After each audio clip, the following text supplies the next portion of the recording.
Hello to all my viewers and subscribers. Sakshi Agrawal here. Today's topic about discussion is CIS Regulation 1999. तो CIS को full form क्या है? Collective investment scheme. अब ये क्या है, क्या रेस्ट्रिक्शंस है, कौन कौन लोग एक्सक्लूडेड हैं, क्या राइट्स एंड ऑब्लिगेशंस है ट्रस्टी का, तो ये सब आज हम इसमें डिस्कस करेंगे।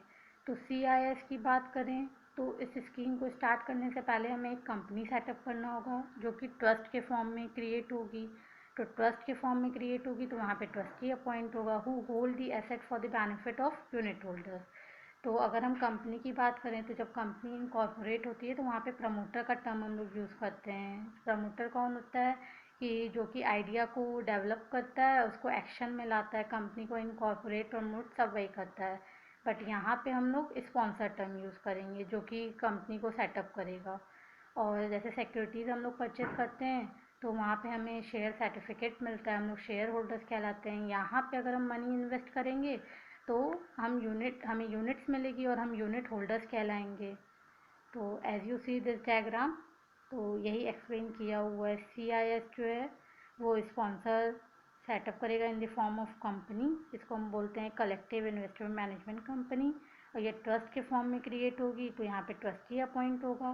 ट्रस्टी कौन होता है? Who hold the assets for the benefit of unit holders. CISM जैसे कंपनी वगैरह में मैनेजर होते हैं जो पैसा इन्वेस्ट करते हैं। यहाँ पे कलेक्टिव इन्वेस्टमेंट स्कीम मैनेजर होता है जो कि मैनेज करता है और प्रोजेक्ट में इन्वेस्ट करता है। यूनिट होल्डर्स की बात करें तो मनी हम इन्वेस्ट कर रहे हैं और हमें यूनिट्स मिल रही है। तो CIS क्या है? It refers to any scheme under which contribution are pooled and utilise for the purpose of the scheme. अब एक्सक्लूजन्स की बात करें तो कौन कौन इससे एक्सक्लूडेड हैं? तो फर्स्ट, मेड और offered by cooperative society. Second, being contract of insurance. Third, anything which is covered under deposit accepted by NBFC, Nidhi companies और under section 74 as per companies act 2013।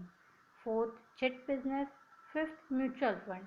Mutual fund का एक अलग regulation है। Mutual fund जो है वो securities में invest करता है, प्रोजेक्ट में इन्वेस्ट नहीं करता है, तो इसलिए ये इससे एक्सक्लूडेड है। Now talk about SEBI CIS regulation 1999। तो फर्स्ट और सेकंड पॉइंट जो है वो क्रेडिट रेटिंग एजेंसी का सेम पॉइंट है। जैसे क्रेडिट रेटिंग एजेंसी का काम शुरू करने से पहले हमें एक कंपनी सेटअप करना होता था और अपने मेमोरेंडम ऑफ एसोसिएशन के ऑब्जेक्ट क्लॉज में स्पेसिफाई करना होता था। तो यहाँ पे भी ऐसा ही है। It has to set up companies under Companies act 2013। Second, it has mentioned in its object clause. Third, net worth जो है वो 5 करोड़ होना चाहिए। फोर्थ, जितने भी डायरेक्टर की पर्सनल है वो कन्विक्टेड नहीं होना चाहिए in economic offence, securities law और offence involving moral turpitude. Last, at least 50% of total directors must be independent directors. इसका क्या मतलब है? जैसे हमारे कंपनी में 100 डायरेक्टर्स हैं तो 100 का 50% 50 हुआ, तो 50 जो है वो इंडिपेंडेंट डायरेक्टर्स होना चाहिए।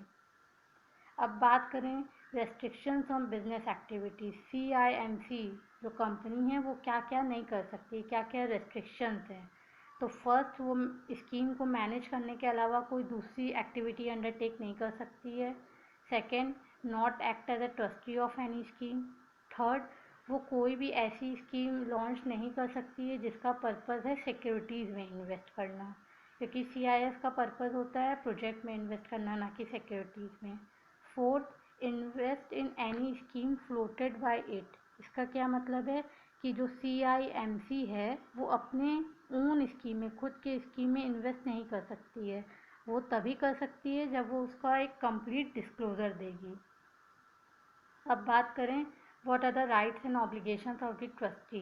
तो ट्रस्टी के बाद जितने लोग भी अपॉइंट होते हैं, चाहे वो की पर्सनल इंक्लूडिंग मैनेजर्स हों, ऑडिटर्स हों, कंप्लायंस ऑफिसर हों, रजिस्ट्रार हों, तो सबको ट्रस्टी अपॉइंट करता है।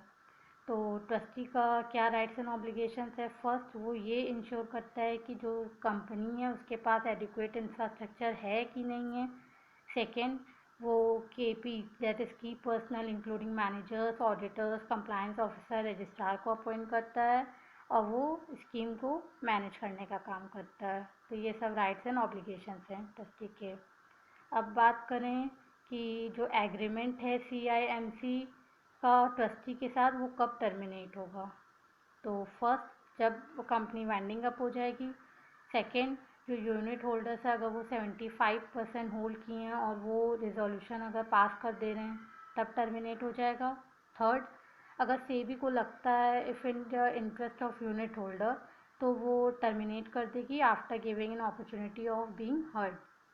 लास्ट, अगर CIMC को ऐसा लगता है कि जो पर्पस है स्कीम का वो फुलफ़िल नहीं हो सकता है तो टर्मिनेट हो जाएगा। So that's all about CIS, that is Collective Investment Scheme. Thank you. Keep learning, keep doing, and keep growing.